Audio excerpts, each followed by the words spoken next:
The night was heavy with rain. Sheets of water hammered against the cracked sidewalks, the gutters swelling with dirty streams rushing toward the drains. Neon signs buzzed faintly through the downpour, painting streaks of red and blue across the puddles. Most people had vanished indoors, the storm making ghosts of the few still outside. Through the veil of water, a small figure ran. A little black girl, no more than 8 or 9, thin frame swallowed by an oversized jacket that clung to her like a sodden rag. Her shoes slapped against the pavement with uneven rhythm, too big, slipping with every stride. She hugged herself against the cold, shivering, but her eyes were locked on one thing, a sleek black leather purse sliding across the slick asphalt, carried by the force of the storm. Moments earlier, she had seen it tumble from a man's hand as he ducked into a waiting car. The door had slammed, the limousine's tinted windows swallowing his face from view, and then it was gone, taillights glowing red against the rain. No one else noticed, but she did. Now she ran with all the speed her tired legs could muster, chasing after the purse as it skidded and spun. The street ahead burst in light. A car rounded the corner, headlights slicing through the storm. The beam caught her, froze her like a deer. Brakes screeched. Horn blared. She yelped, veering, water spraying around her. The car swerved wide, driver's curses muffled by rolled-up glass, and in that near miss, her foot caught the curb. She stumbled, fell hard onto her knees. Skin scraped, stinging. The pain made her eyes water, but her gaze shot immediately to the purse, now teetering on the edge of a drain where the current tugged hungrily. "No," she gasped, scrambling forward. Her small hands darted just as the purse threatened to disappear into the gutter. Fingers brushed slick leather, slipped, then clenched tight. She dragged it back, chest heaving, rain pouring down her face in rivulets indistinguishable from tears. She hugged it to her chest, as if the bag itself were alive and fragile. For a moment, she sat there in the storm, gasping. Behind her, 2 passers-by under umbrellas slowed, staring. One whispered, "Where are her parents?" The other shook his head. "What's a child doing out here alone?" They didn't move closer, only watched, half concerned, half judging. The girl didn't hear them. She struggled to her feet, wobbling. The limousine was still visible at the far end of the block, its taillights glowing like embers fading into the wet darkness. She pressed the purse tighter against herself, determination igniting in her eyes. "Wait." Her voice cracked, swallowed by thunder. "Sir. You dropped this." Her legs screamed with fatigue, but she pushed forward again, small silhouette swallowed by rain, chasing the car with everything she had. The scene froze on her desperate run, a little girl against the storm, purse clutched to her chest, headlights flaring behind her, the question burning. Would she reach him before he disappeared forever? Inside the sleek limousine, Richard Hale sat stiffly against the leather seat, the glow of his phone lighting his angular face. The storm outside streaked against the tinted glass, but he barely noticed. His attention was fixed on the numbers dancing across his screen, stock reports, profit margins, pending acquisitions. "Sir," his driver said, glancing into the rear view. "I think you dropped something back there, your purse, maybe." Richard waved him off, his tone clipped. "It's a bag. Replace it. I've lost count of how many I own." The driver hesitated, eyes flicking toward the rain-streaked mirror. "But." "I said drive," Richard interrupted, voice firm. "We're late." Silence fell again, broken only by the rhythmic swish of wipers across glass. Richard exhaled slowly, slipping his phone into his breast pocket. He leaned back, eyes shutting for a moment, jaw tight. Even when surrounded by wealth, even in the back seat of a car most people would never dream of entering, he felt nothing. A hollow ache where satisfaction should have been. His flaw was obvious to anyone who knew him, though few did. Richard Hale, the billionaire, was a man carved from marble. Cold. Untouchable. Some whispered, heartless, others admired his discipline, but behind closed doors, loneliness gnawed at him. He had built towers of glass, bought companies with the flick of a pen, and filled his days with meetings and negotiations, anything to avoid silence. Yet tonight, in the back of his mind, the silence pressed closer. He loosened his tie, staring out the window. The streets were nearly empty, the storm chasing most indoors.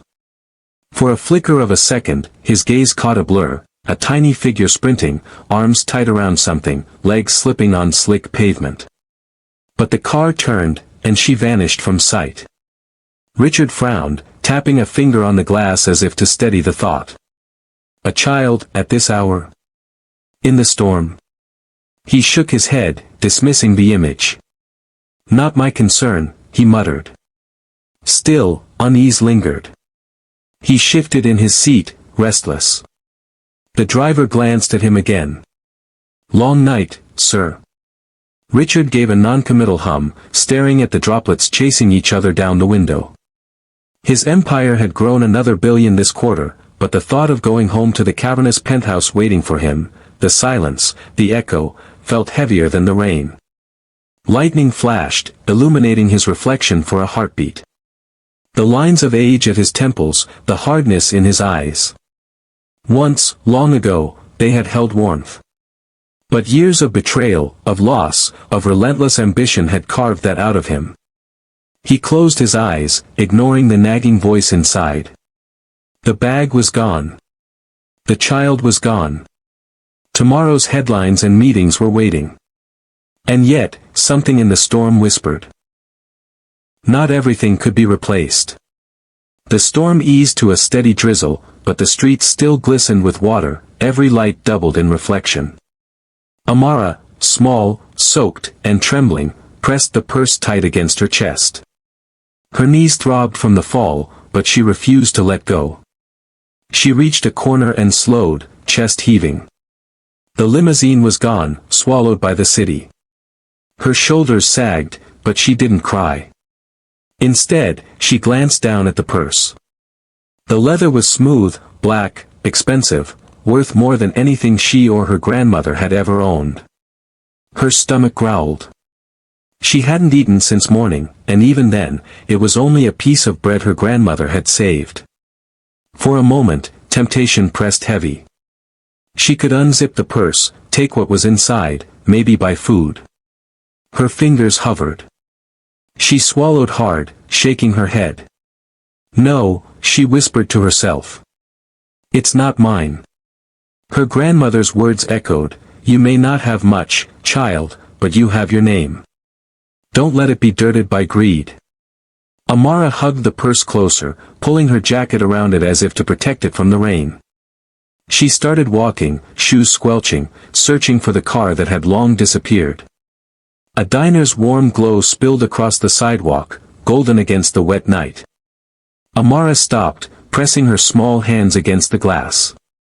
Inside, families laughed, forks clinked, and steam rose from plates of eggs and pancakes. The smell of butter and coffee slipped through every crack, teasing her. She stood there for a long moment, watching a boy her age cut into a stack of pancakes and drown them in syrup. Her stomach twisted painfully. The waitress inside noticed her, frowned, then turned away. Customers whispered but said nothing. Amara lowered her gaze. She sat on the curb, still clutching the purse. From her pocket, she pulled a folded scrap of paper and a stub of crayon.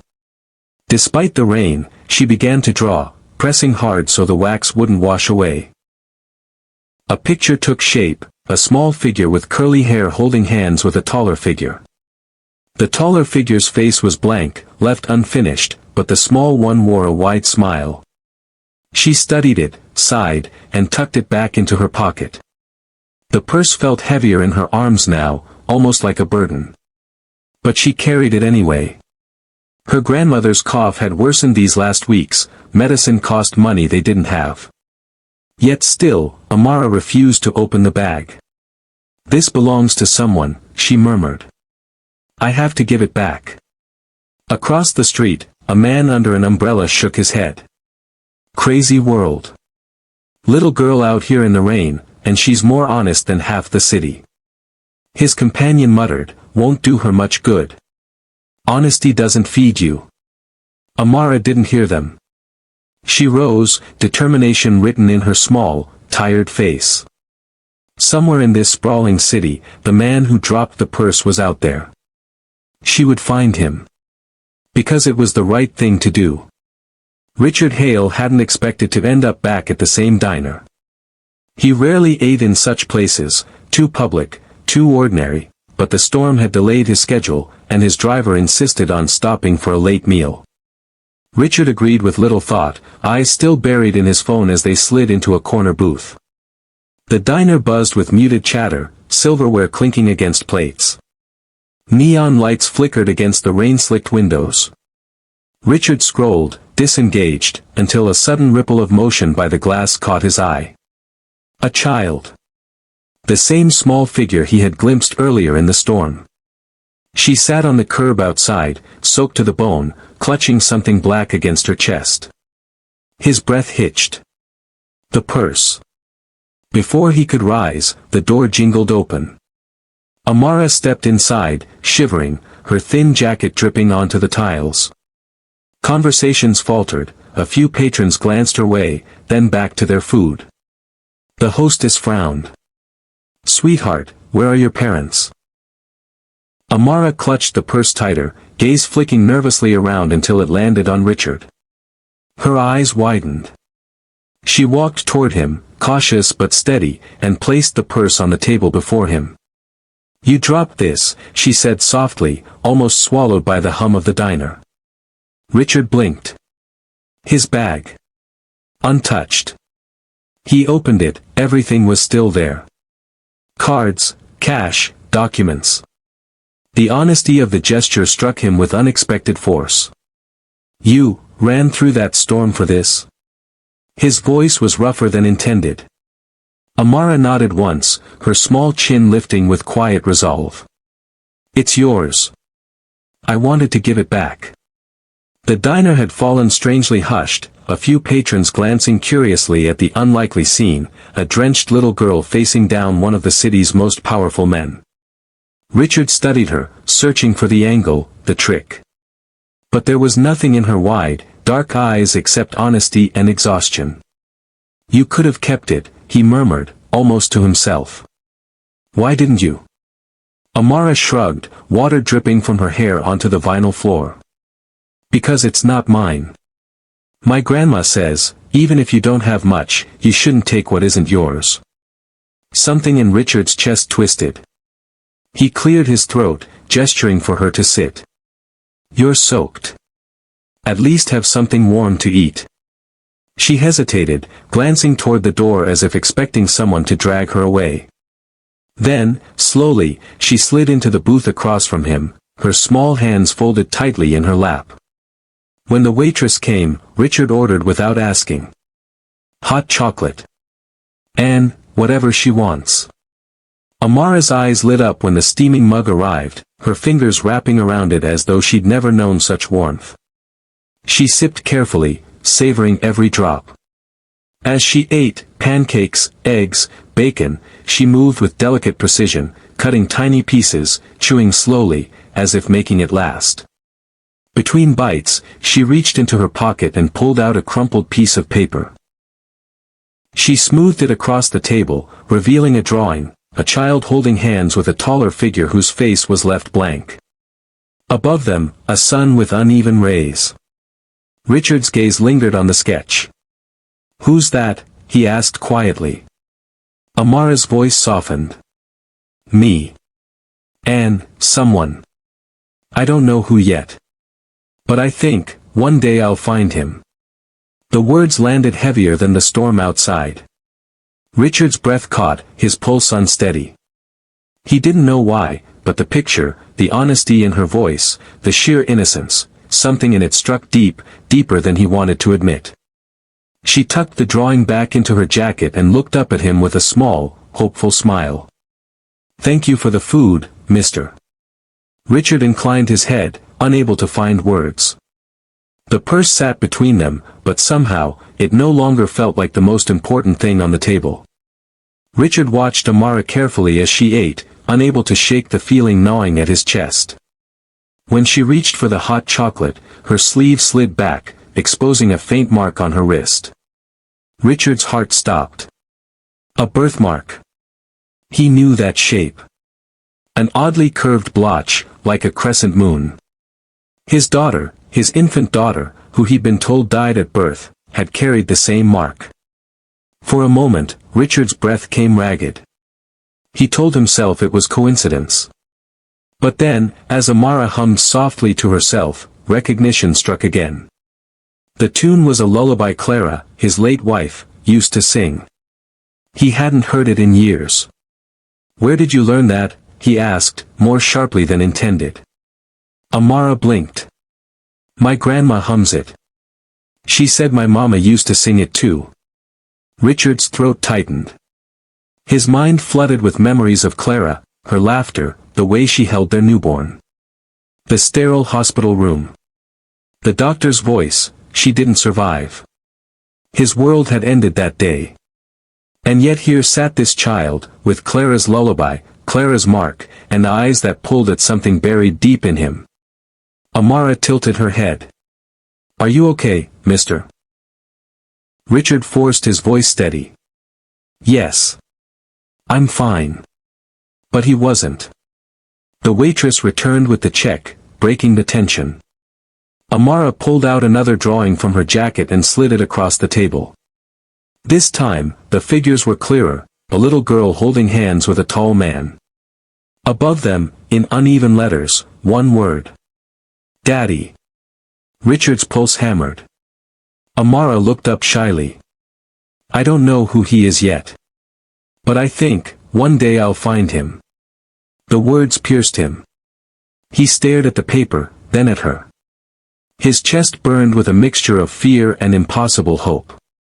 And then, as her eyes fluttered shut, heavy with exhaustion, she whispered a single word before drifting to sleep. "Daddy." The sound of it tore through him. Richard Hale sat frozen, unable to breathe, staring at the girl who might be the daughter he thought he lost forever. The storm had passed by morning, leaving the streets slick and shining under pale light. Richard sat in the diner's booth long after the plates had been cleared, Amara curled up beside him, head resting on her folded arms. He should have left. He had meetings stacked back to back, investors waiting, contracts worth millions. But he couldn't move. His eyes kept drifting to the faint crescent birthmark on her wrist, to the crayon drawing marked Daddy. The chime of the diner door jolted him. A woman hurried in, frail, wrapped in an old coat, hair streaked with gray. Her eyes swept the room until they landed on Amara. Relief washed across her face. "Amara." The girl stirred, blinking awake. "Grandma." Richard straightened as the woman rushed over, pulling Amara into a fierce embrace. She looked up at him then, suspicion sharp in her gaze. "What are you doing with my granddaughter?" she demanded, voice trembling with protective anger. Richard raised his hands calmly. "She found my purse last night. She returned it. I only wanted to make sure she was safe." The woman, Mrs. Jenkins, tightened her grip. "Safe? With a stranger? Do you think I don't know men like you?" Her eyes flicked to his suit, the cufflinks, the way he carried himself. "You think money makes you trustworthy? It doesn't. Not to me." Amara tugged her grandmother's sleeve. "He bought me pancakes, Grandma. He was nice." But Mrs. Jenkins's face hardened. "We don't take charity." "Come, Amara." Richard started to reply, but the bell above the door jingled again. A man entered, broad-shouldered, expensive coat, smile too sharp to be kind. His gaze flicked over the room, landing briefly on Richard before softening as he approached Mrs. Jenkins. "Mrs. Jenkins," he greeted smoothly. "I've been looking for you. And for Amara." Her face paled. "Mr. Kane." Richard's chest tightened. "Victor Kane. A rival billionaire, ruthless and corrupt. If Richard was cold, Victor was cruel. Victor crouched, smiling at Amara. Running around in the rain, little one. You could have gotten hurt. Amara pressed closer to her grandmother. Richard's voice cut in, low and firm. What business do you have with them, Cain? Victor straightened, eyes glinting. Concern for the less fortunate, of course. Someone has to look out for them. He leaned toward Richard, his voice dropping. And someone has to make sure the past stays buried. The threat was clear. Richard's blood ran cold. Mrs. Jenkins tugged Amara toward the door. We should go. Amara glanced back at Richard as they hurried away. Their eyes met briefly, a silent plea hanging between them. Richard clenched his fists. This wasn't coincidence. Amara was at the center of something dark, something Cain didn't want revealed. And Richard wasn't about to let it go. 2 days later, the city pulsed with its usual chaos, but Richard Hale was far from his boardrooms and glass towers. He sat in his car, parked across from the faded apartment building where Mrs. Jenkins and Amara lived. He told himself it was only to make sure the child was safe. But deep down, he knew the truth, he couldn't stay away. He watched from a distance as Amara skipped toward the corner store, clutching a few coins in her fist. Her grandmother trailed behind slowly, coughing into her sleeve. Then it happened. Amara froze mid-step, coins clattering to the ground. Her small hands clutched at her chest, breaths shallow, panicked. Grandma, she rasped, but no air came. Mrs. Jenkins screamed, fumbling for an inhaler that wasn't there. Her asthma. Richard was out of the car in seconds, sprinting. He dropped to his knees beside Amara, lifting her into his arms. Her lips were pale, her eyes fluttering. Stay with me, he urged, voice breaking. Don't you dare leave me. Mrs. Jenkins sobbed. The inhaler, she dropped it this morning, I couldn't afford the refill. Richard's chest burned. He scooped Amara up and ran, shouting to his driver. Hospital. Now. The limousine tore through traffic. Inside, Richard cradled Amara, feeling every fragile breath. She stirred faintly, whispering words that froze his blood.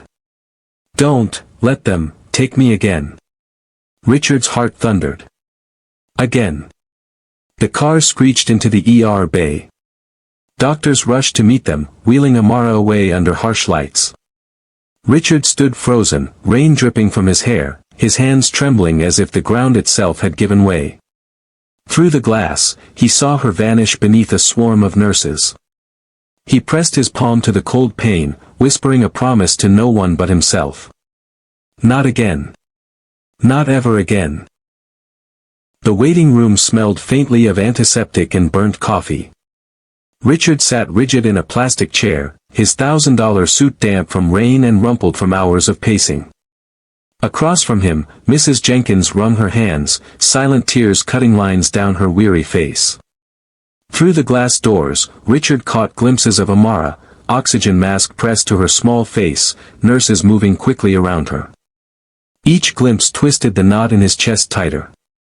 Finally, a doctor emerged, peeling off latex gloves. She's stable now, he said gently. Relief swept over the room like a tide. Richard rose, his voice low but urgent. I want a full workup. Every test. Anne. I need a DNA comparison run. The doctor frowned. A DNA test. Mrs. Jenkins stiffened. What are you talking about? Richard's gaze didn't waver. I need to know the truth. There are too many signs. Too many coincidences. Mrs. Jenkins's eyes flashed. She's my granddaughter. I've raised her since she was a baby. Whatever story you're spinning. Richard cut her off softly but firmly.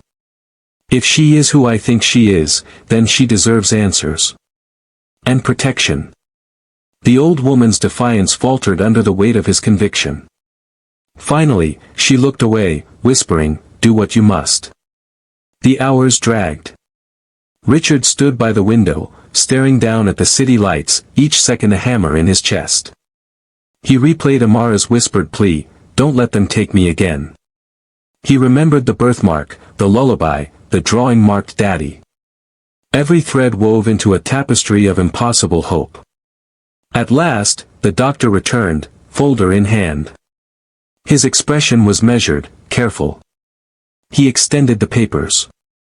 Richard's hands shook as he unfolded the results. Lines of data blurred, but one number seared into focus. Probability of paternity, 99.9%. For a moment, the world tilted. He gripped the counter, breath stuttering. His chest ached as if the years of emptiness had rushed out all at once, leaving him raw. "She's mine," he whispered. The words cracked. Louder this time, "She's my daughter." Mrs. Jenkins pressed a hand to her mouth, eyes glistening. "All these years, they told me her parents were gone.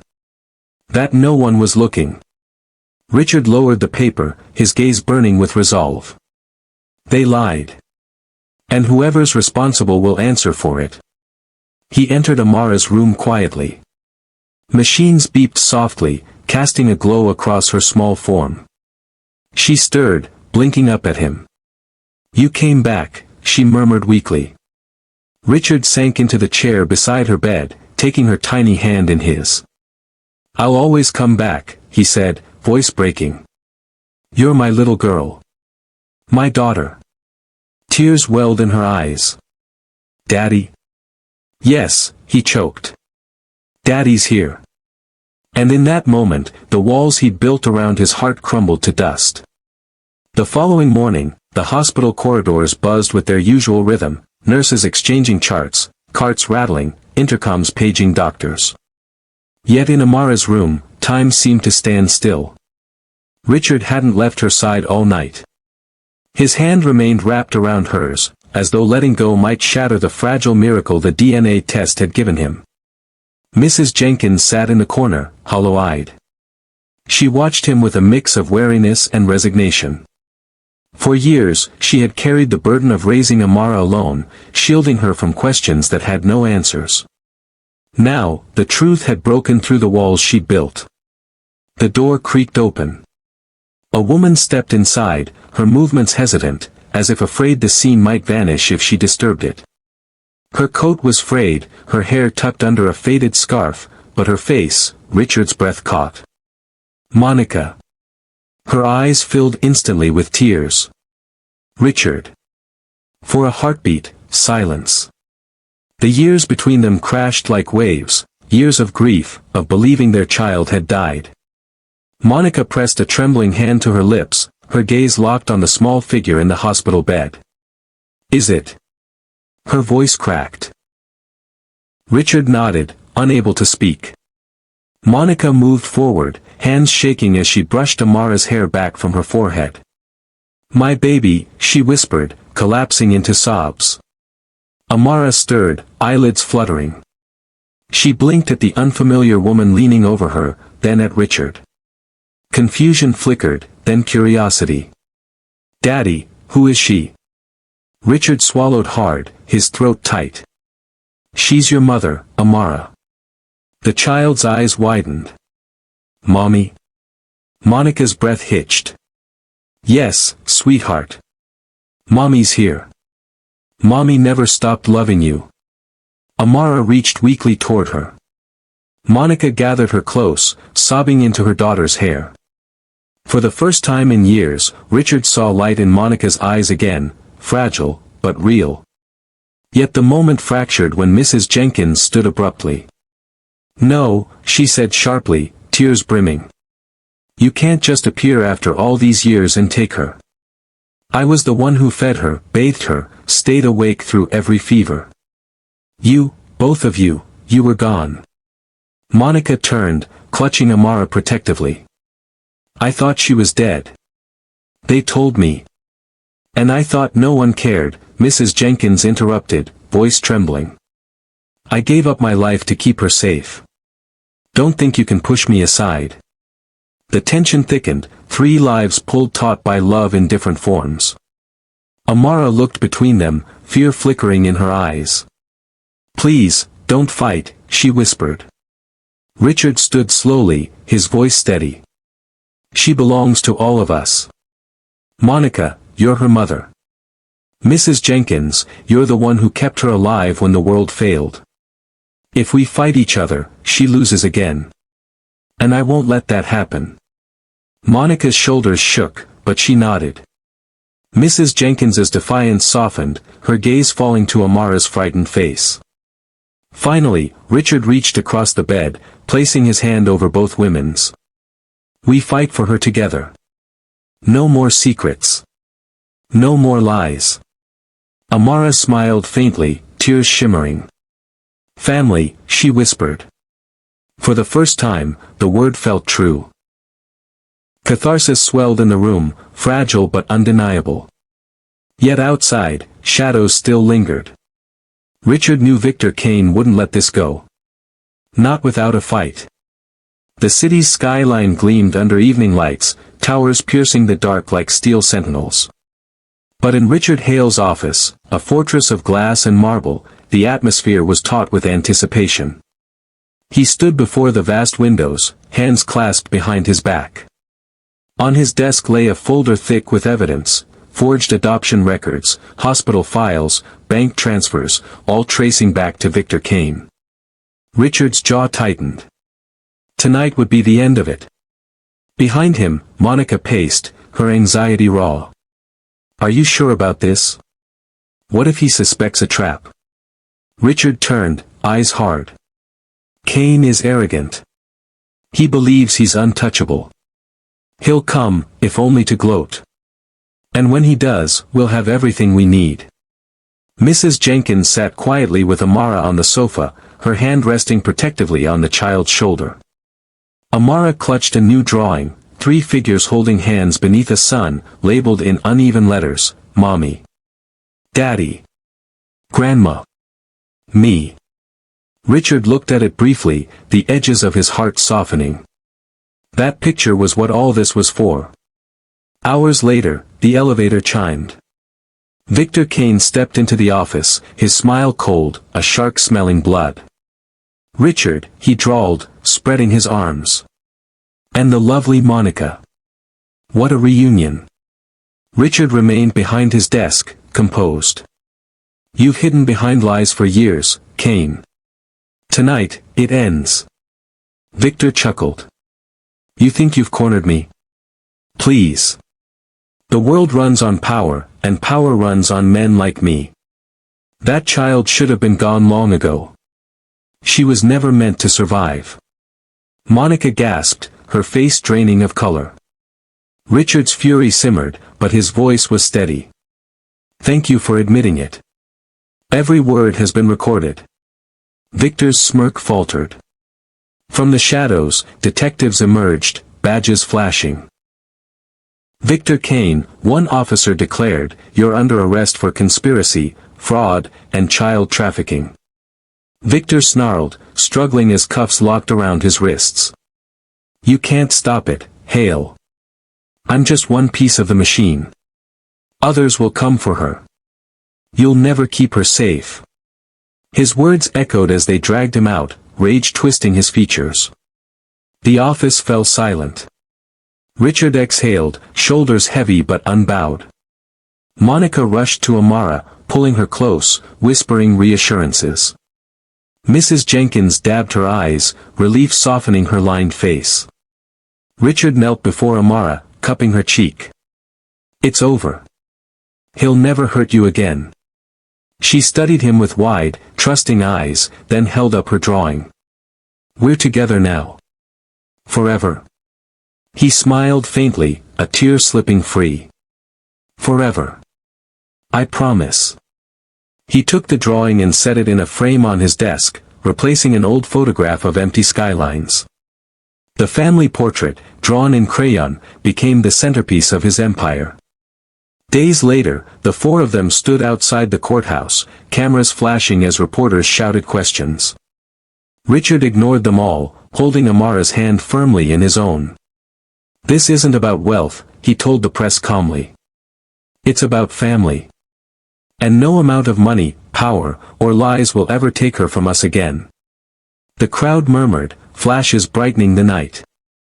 As they walked away together, Richard, Monica, Mrs. Jenkins, and Amara, the city seemed a little less cold. But as Richard glanced back at the courthouse steps, a figure lingered in the distance, phone pressed to his ear, watching them with sharp eyes. Victor Kane's final words echoed in his mind, "Others will come for her." The battle was won. The war was only beginning. Richard squeezed Amara's hand, his voice low but certain. "Whatever storm comes, we'll face it together."